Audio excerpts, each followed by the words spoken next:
The LEGO Dune Ornithopter released on February 1st, 2024 after months of hype and speculation.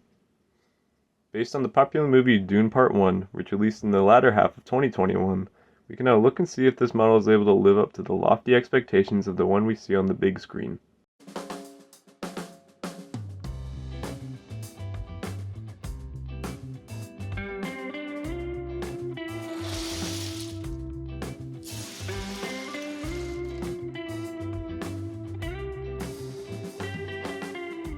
When looking at the box art, we can see the main action shot of the Ornithopter with the wings fully splayed out.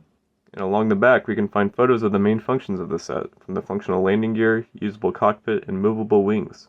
Along with that, we can see a screen grab from the film itself, and the resemblance of the set to it is quite striking. This set includes 8 minifigures, and they've been able to make one for nearly every major character in the film. They're very accurate to what we've seen, and I believe they're up to the standard of minifigures we expect from LEGO. The first figure is Chani, and she's one of the 2 Fremen in the set. They have the still suit on, and the printing uses a metallic, sort of gunmetal gray coloring that's subtly reflective. Around her neck, you can see the tan scarf that many of the Fremen wear throughout the film. Most of the figures in the set include alternate face prints along the back, and for Chani, you can see the respirator that connects to the still suit. It has the same coloring, but you can see some of the flesh tones peeking out from the bottom that weren't fully printed.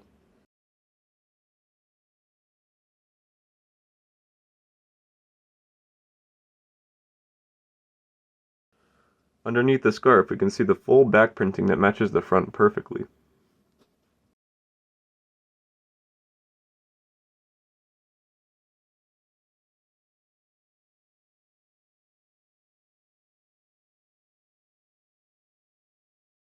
The figure we give Paul has some of his Atreides clothing that we see around the beginning of the film in this dark olive green color.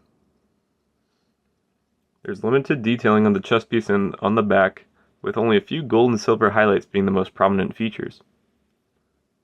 And again, we can find an alternate face print, this time being a more stern look compared to the sort of smirk of the first face. I don't think this stern look is one that fits his character as much as the first, but I wouldn't say this is a bad figure, but it doesn't seem to be as well as a fit compared to the others. Included is a small dagger, but I wish there could have been a bit more detailing put into it. But understanding LEGO and their views on weapons, I'll concede in that thought. Lady Jessica comes included with her Bene Gesserit attire, and we can see the metal chain face covering that we see her in for a short bit during the movie. They're both printed in the metallic gold coloring and are quite glossy. Again, we have an alternate face print, this one being a more serious look without the face covering, and I find that this one fits very well with the character we see during the film. She comes with a hood covering and uses the new mold that LEGO has come out with recently, and although I'm not that much of a fan of this newer version, I find it does its job very well. Next we have Duke Leto Atreides, and while this one might be my favorite character in the movie, the figure doesn't do a lot for me. He comes with the same still suit printing as Chani, but when I think of this character, I think of him more in his bulky armor suit rather than this desert suit.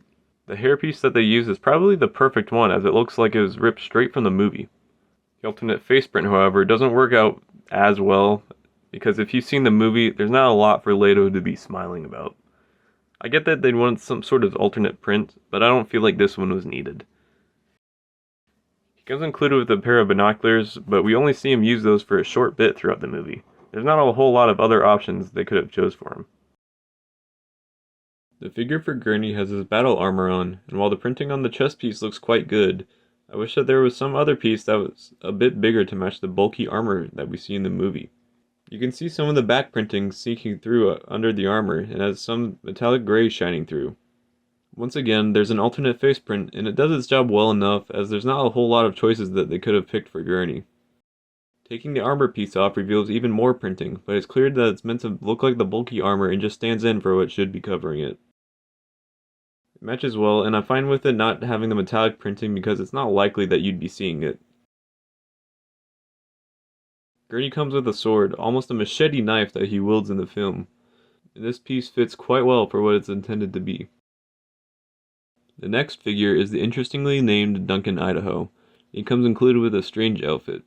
It's similar to the Atreides clothing that Paul comes with, but it looks roughed up from a fight of sorts, with the shirt being out of place. He again comes with an alternate face print, this one being an angry, sort of war face kind of look. He's equipped with various knives and swords, and that's quite fitting with all the fighting and combat we see him go through during the film. The last figure is the Baron, and I think that this is one of the strangest minifigures that LEGO has ever made.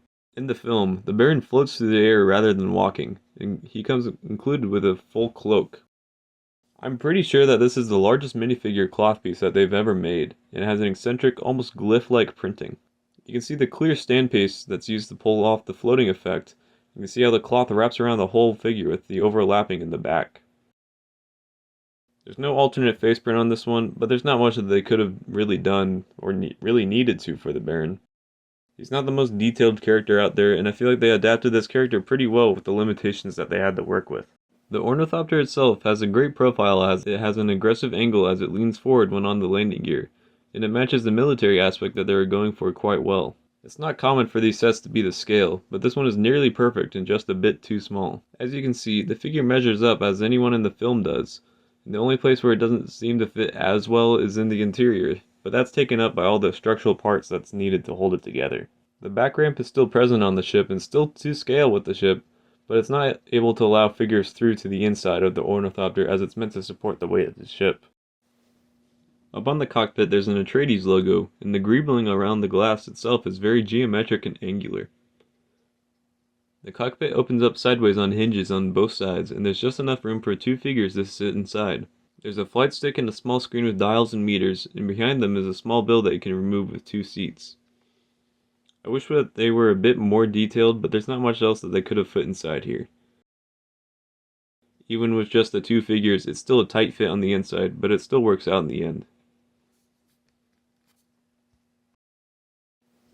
The cockpit is completely mirrored on the other side, and we can see the same hinges that mimic the doors in the movie. While I don't see how they'd work in real life, they're still accurate to the ones that we see in the movie.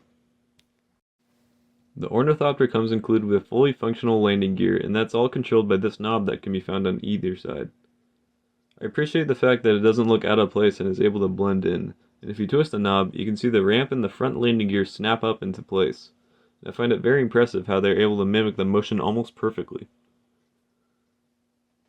Twisting the knob back in the other direction sends the landing gear back down and locks them into place, and it's just a really smooth function.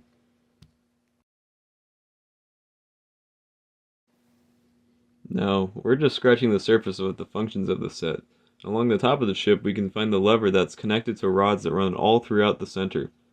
If you flip that lever forward, the wings will fully splay out.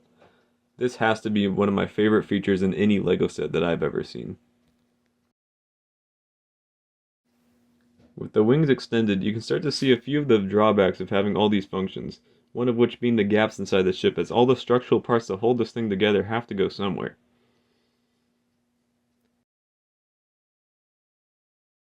Here we can get a better look at the landing gear and how they blend into the angles of the ship.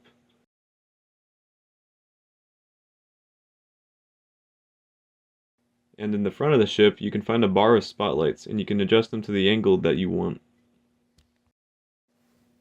Now, if you have the wings fully splayed out, there's one more function that you'll be able to use. With a large button that you can find right behind the lever, pressing it will oscillate the wings back and forth, just maybe not as quick as the ones in the movie that move at dragonfly speeds. You have to find a rhythm when doing it, but it's a bit fragile and some parts are prone to falling off around the mechanism when using it. The few complaints that I do have with the set would have to be some of the colors from the structural parts that can poke through. For example, here on the landing gear and up on the wings you can see some blue and yellow, but the thing is, LEGO makes these exact pieces in black or other colors that would be a whole lot better. While I've heard some others complain about the amount of Technic parts used in the set, none of these functions would really be possible without them. All in all, this set does its job nearly perfectly as a Dune set, and it's very unlikely that any other sets are going to be made. They included all the figures that they could have, and the amount of functionality and building techniques in the ship of this size is honestly just insane. If there's anyone who's interested in Legos and or Dune that's on the fence about getting this set, I'd fully recommend that they check this one out. That's all I have for you all today, and I hope you all catch the next video. Until next time, see you guys later.